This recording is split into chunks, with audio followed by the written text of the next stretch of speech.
Olá, meu nome é Felipe e hoje vou estar tentando ensinar um pouco sobre como funciona a ferramenta Git e como funciona a plataforma GitHub dentro do sistema de versionamento de código, né?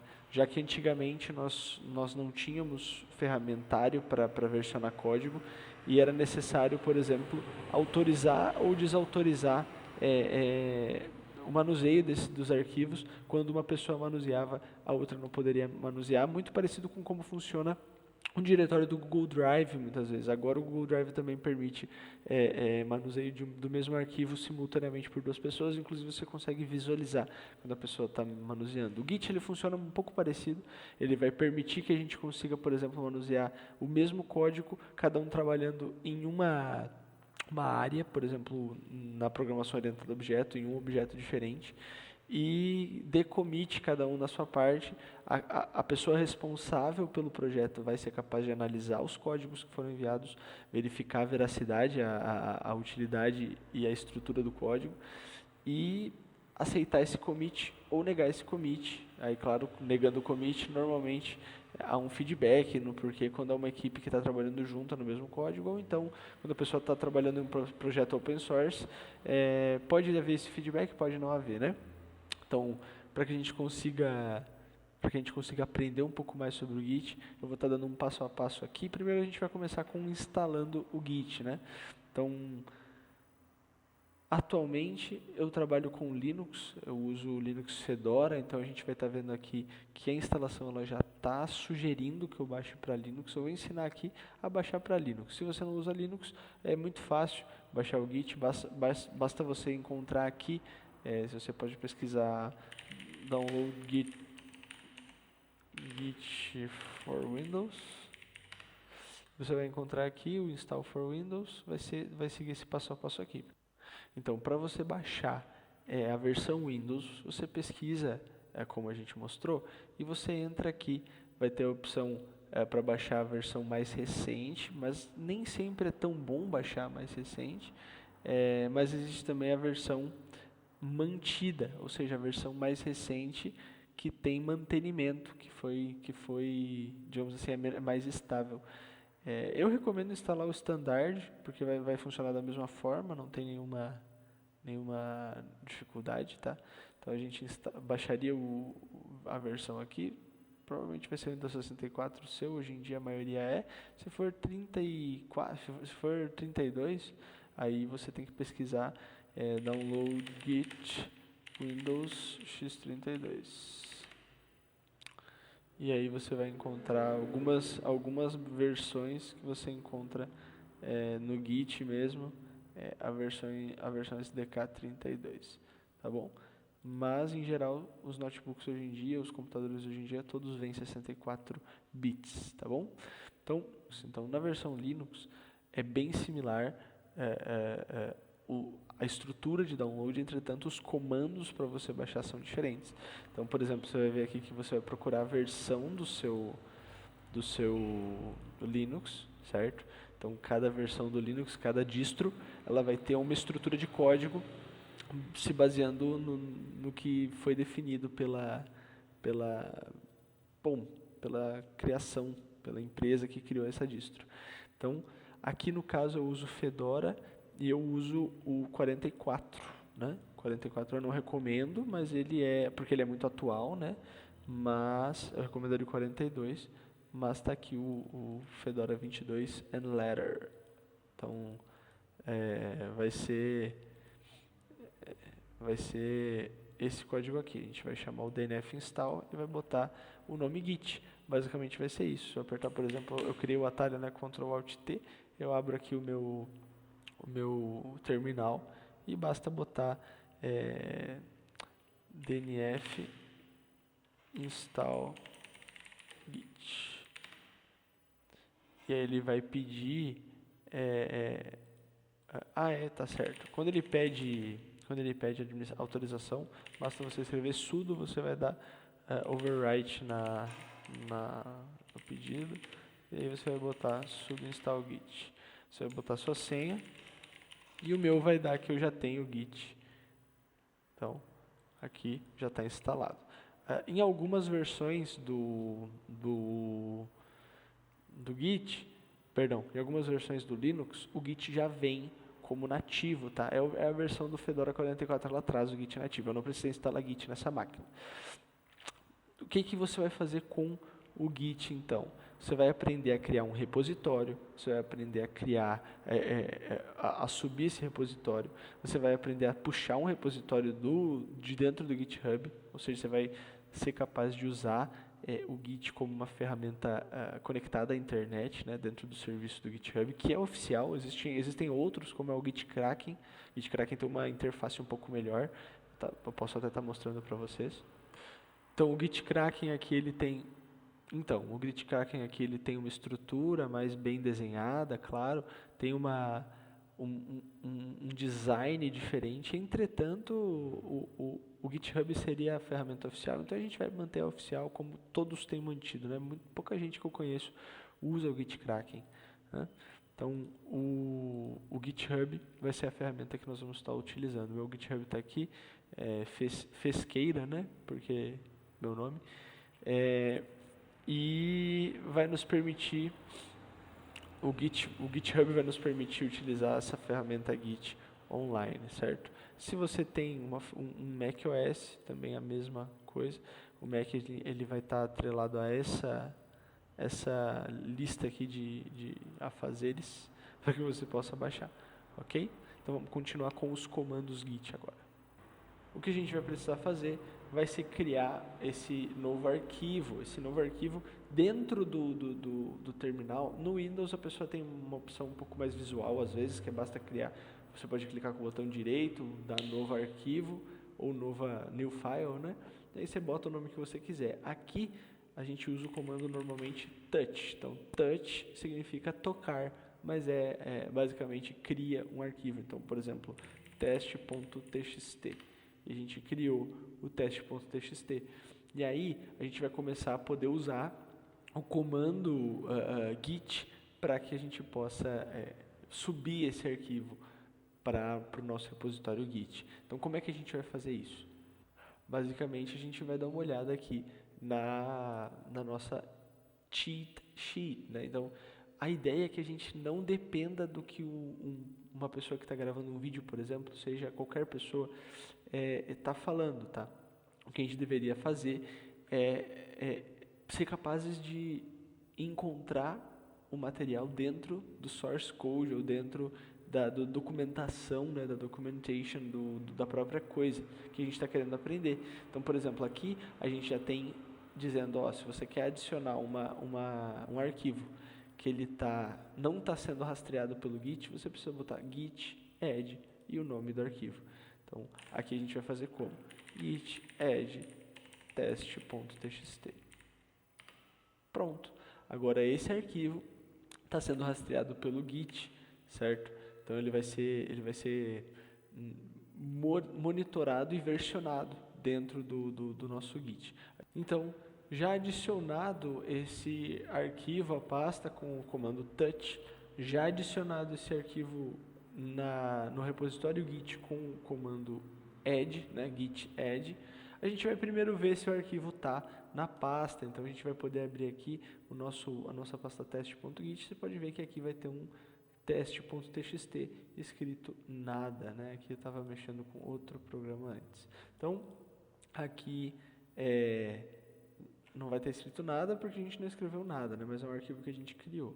Já vendo aqui, o que a gente vai fazer então? Já colocamos esse arquivo dentro da supervisão ou monitoramento do nosso Git. O que a gente vai precisar fazer é procurar aqui como é que eu consigo dar commit. Então você pode ver que aqui está dizendo prepare to commit, ou seja, prepare-se para dar o commit. O commit significa comprometer. Então, por exemplo, quando você compromete um arquivo dentro do seu repositório, dentro desse repositório específico, você está colocando ele como um arquivo principal, você está adicionando ele à main branch, né? Ou a master branch, dependendo de como você quiser chamar. Então, aqui está para se preparar, então você precisa primeiro adicionar esse arquivo que não está sendo rastreado com esse comando que a gente já aprendeu, git add. Depois você pode, por exemplo, eu quero colocar só alguns arquivos, aí você vai colocar o "-p" aqui E aí você vai configurar, digamos assim, quais vão ser os arquivos que você vai colocar. Aí você fala, poxa, Felipe, como é que eu faço isso aqui, ó, git delete, né? Ou seja, deletar um arquivo, está dizendo aqui que tem como. Claro que tem, entretanto só tem como deletar depois de dar commit nesse arquivo. Então, a gente vai ver aqui, vamos tentar deletar antes para a gente ver como dá erro, tá bom? Então, por exemplo, a gente já adicionou o teste, eu boto git remove, né, que seria rm, e aí eu vou botar teste.txt e vamos ver o que acontece. Então tá aqui a nossa tela dando erro depois da gente ter tentado excluir com o comando git rm e o nome do arquivo, como a gente pode ver aqui, tá bom? Esse arquivo não foi permitido que ele fosse excluído, principalmente porque ele tem um commit associado, tem um commit pendente associado a ele, então a gente não consegue excluir antes de dar esse commit, tá bom? Aí aqui tem alguns comandos que a gente pode usar para ou manter o arquivo ou forçar a remover ele, que é o -f, né? O -f iria depois do rm. Então o que a gente vai fazer aqui? Primeiro a gente vai aprender a dar commit, depois a gente vai aprender a excluir e dar um outro tipo de commit. Existem 3 tipos de commit que a gente vai aprender aqui. Primeiramente a gente vai dar uma olhadinha aqui no a nossa documentação. Na documentação está escrito que existem 3 formas. A primeira forma, git commit normal, é essa aqui. Essa git commit ela vai abrir uma telinha que a gente vai ver aqui para você escrever a sua mensagem. Vai ter uma interface um pouco mais visual, você vai ter que salvar uma coisa a mais, talvez seja um pouco mais chatinho. E o que a gente normalmente usa o git commit -m, que vai evocar a mensagem, e a gente escreve a mensagem que a gente quer escrever, certo? Então o git commit am, ele vai mudar, digamos assim, tudo que você não mexeu também, por isso que é unstaged, né?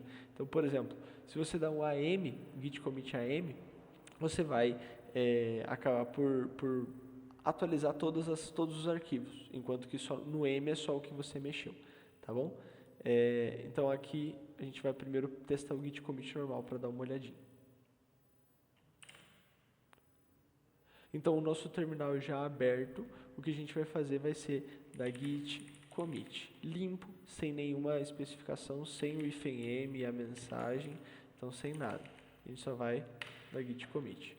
Nesse git commit, a gente vai receber essa tela, vai estar dizendo, por favor, entre a mensagem.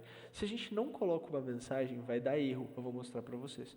Sem a mensagem, esse commit não é aceito. Como é que a gente salvaria já? Ctrl X, tá vendo? Exit ali, sair, a gente encontra, eu estou apontando com a mão aqui, né? Então a gente aponta aqui.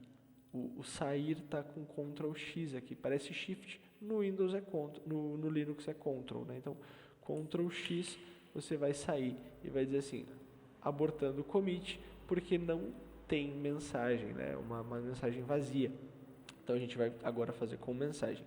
Git commit, vai escrever commit de teste e a gente vai dar Ctrl X, vai apertar Y para salvar e dar Enter. Pronto. Então agora esse teste foi atrelado ao modo, digamos assim, a coordenada 100.644 ou 100.644, tá bom? Então a gente vai ter aqui um relatório que a Master Branch recebeu esse commit de teste, um arquivo foi modificado, 0 inserções e 0 deleções, digamos assim, ou 0 arquivos deletados, né? E agora a gente quer deletar um arquivo. Primeiramente vamos dar clear aqui, para a gente ter uma tela mais limpa, e a gente vai utilizar o comando que a gente aprendeu antes ali, para preparação para o commit, que é o git remove. Então o git remove, ele vai poder remover o arquivo pós ou posterior a esse commit que estava pendente, como a gente havia comentado.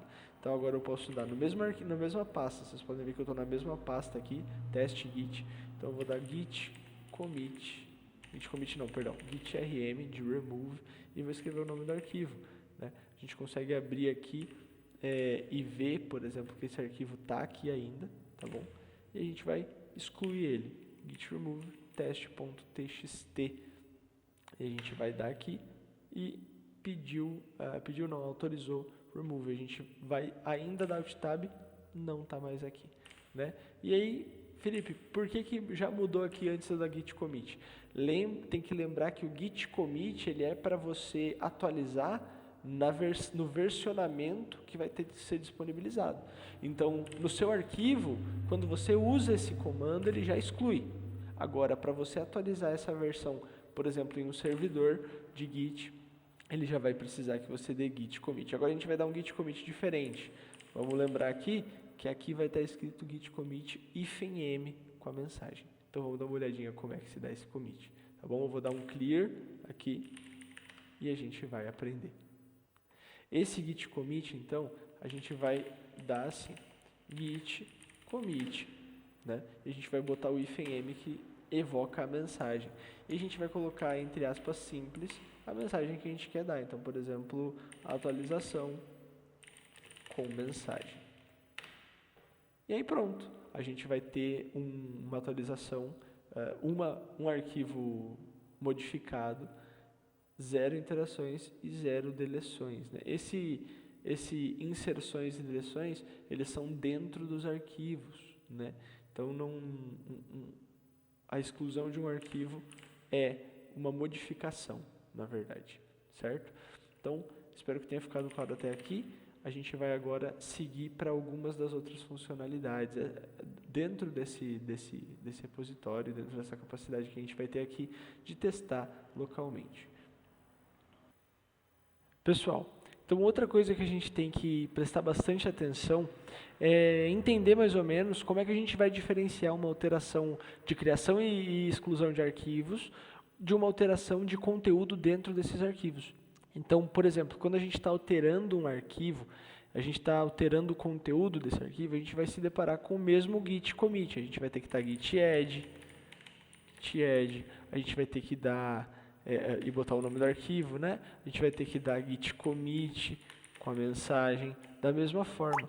E quando a gente faz isso, a gente vai ter a gente vai commitar a alteração que está dentro do arquivo.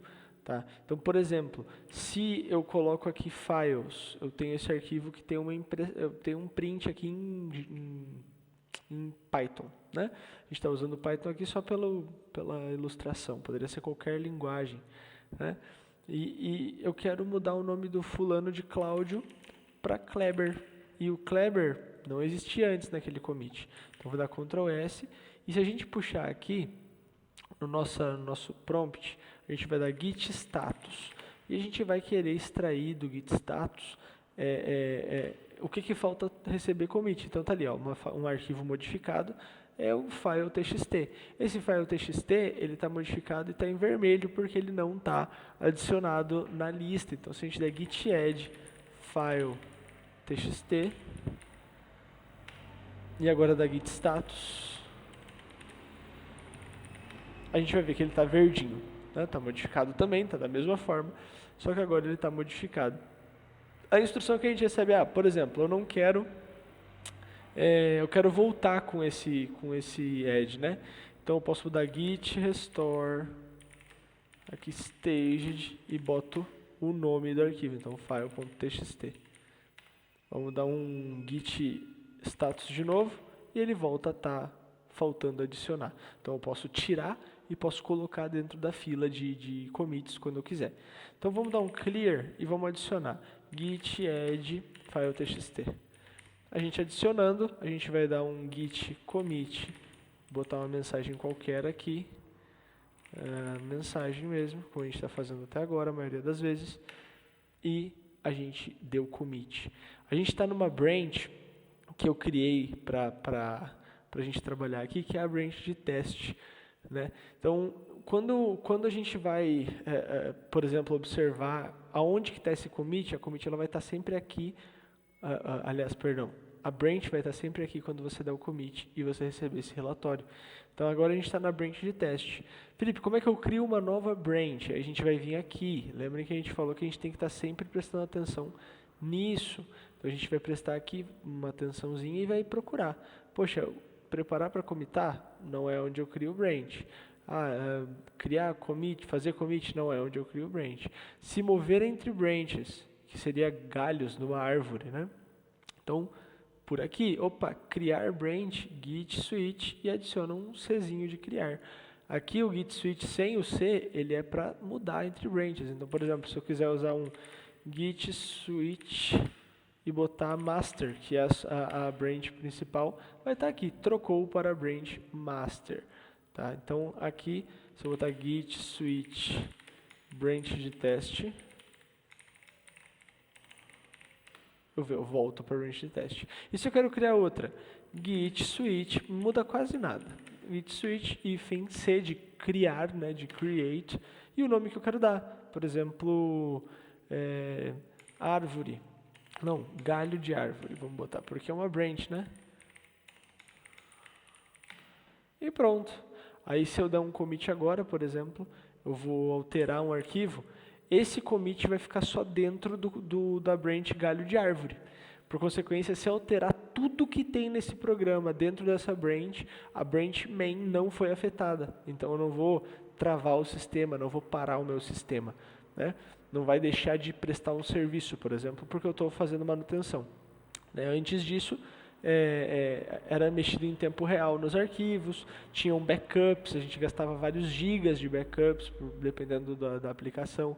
Então aqui a gente vai ter um versionamento, por isso que vem versionamento, a versão galho de árvore, a versão branch de teste, a versão master. A master sempre sendo a principal. Para que a gente consiga, digamos assim, manejar, a gente vai fazer a mesma coisa, a gente vai alterar os arquivos, dar add nos arquivos, fazer um git status para poder ver como é que está a lista de commits que tem que ser dados, de adds que tem que ser dados, adicionar os arquivos que a gente vai ter que alterar e dar um commit. A gente pode até inclusive dar um commit AM, né? Um commit que vai ser assim, git commit hífen AM e a mensagem, né? Porque daí a gente vai, claro, aqui vai dar erro porque não tem no que da commit, mas o SAM vai fazer com que dê commit em tudo, até no que você já alterou e não está mexendo. Pessoal, então, para finalizar, a gente tem que aprender sobre o git push. O git push a gente vai usar quando a gente estiver já mexendo com o GitHub. Então nós temos aí um repositório, digamos que a gente tem como dar o git pull, né? Eu já abri aqui a documentação do git push para que a gente consiga se orientar por aqui, mas digamos que a gente deu um git pull num repositório, com um git pull, eu vou botar, por exemplo, a URL aqui e o nome da branch que a gente vai criar, certo? Então a gente, por exemplo, consegue puxar, eu vou mostrar para vocês um exemplo de git pull, vou abrir aqui um repositório git para a gente puxar. Certo, então a gente está aqui numa página do Raspberry Pi da Linux, né, que é um open source project, é um projeto open source, e a gente vai dar uma olhadinha no que a gente pode fazer, como é que a gente atribui. Então o git push, ele é para quando a gente tem acesso a esse tipo de arquivo, digamos que a gente está mexendo numa branch no nosso computador, nossa máquina, e a gente vai preencher ali git push, por exemplo, git push origin main. Então a gente vai fazer isso aqui, vai ter um erro, por quê? Porque não tem nenhum arquivo upado que a gente está mexendo, né? Mas, caso a gente estivesse mexendo diretamente num arquivo Git que viesse do GitHub, esse push ele ia enviar para o servidor, ele ia fundir com o servidor as nossas alterações. Da mesma forma, se a gente fizer um git pull origin main, ele vai puxar, digamos assim, as atualizações desse repositório, ou seja, as coisas que foram alteradas nesse repositório para o nosso repositório local. Para que isso serve? Caso nós estejamos mexendo num código, por exemplo, há bastante tempo, e esse código está sendo alterado constantemente, a gente vai dar um push, vai dar um reject, ou seja, vai rejeitar esse push. Por quê? Porque como ele já foi alterado e a gente ainda não está a par dessa alteração, ele não aceita que a nossa alteração cancele a alteração de terceiros que estão trabalhando no código junto conosco. Então o que ele vai fazer? Ele vai pedir para você atualizar o seu Git o seu repositório para depois você empurrar o repositório para o sistema de volta. Então você vai dar git pull, você vai puxar todas as atualizações e depois você vai dar depois você vai realterar os arquivos e vai poder dar git push, certo? Então isso serve para cá. Como é que a gente vai fazer para mexer com esse tipo de arquivo no nosso código padrão? A gente tem como, por exemplo, abrir uma issue aqui e mexer para poder dar git push, git pull, mas vai ser bastante espaço que vai ocupar na máquina, vai demorar um pouco para fazer todo o processo. Basta para fazer isso, abrir aqui e botar, ou você pega no GitHub aqui, ou você vai dar um git clone. Git clone serve para clonar o repositório. Daí você vai ter seu repositório local. Esse repositório local com o git clone é só dar git clone e esse link aqui. Então a gente vai escrever, por exemplo, git clone. Vou mostrar para vocês como é que fica. Git clone, esse link. E aí ele vai clonar dentro da pasta que a gente colocou e vai demorar um pouco agora para terminar esse download, certo? Outra coisa que é bom explicar para finalizar o vídeo já para não ficar muito extenso é que nós temos como pegar a funcionalidade aqui, fork. Então, dentro da nossa conta, a gente vai poder dar push no nosso repositório para cá, ou dar pull do nosso repositório online para a nossa máquina. E outra coisa que a gente pode fazer é dar um fork. Então, aqui está dizendo, crie sua própria cópia do Raspberry Pi. Então, é diferente de eu dar um git clone. O git clone ele vai vir para a minha máquina. O fork ele vai dar fazer uma cópia para minha conta. Então, Linux Raspberry Pi, acho que é isso, Pi assim, né? E vou botar, deixa eu ver, pode ser Working Test.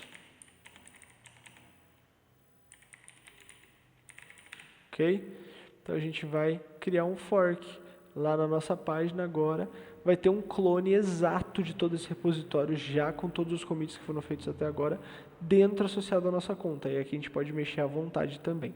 Tá bom? Aqui vai ter o readme, digamos assim, de tudo. A gente tem muita coisa que a gente pode mexer, tá bom? Então eu espero que tenha ficado aqui a gente terminou de clonar, tá bom? Tá baixando, ainda tá baixando, tá 15%, certo? Então a gente tem bastante coisa que a gente pode fazer com o Git.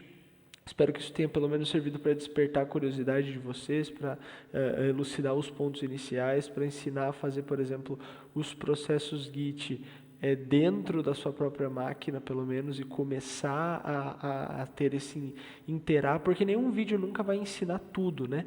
Então a gente grava esses vídeos aqui com finalidade didática, mas principalmente para poder incentivar a começar a estudar, a começar a se aprofundar nisso que parece tão simples, que é o Git, mas que acaba sendo uma das ferramentas mais utilizadas, né?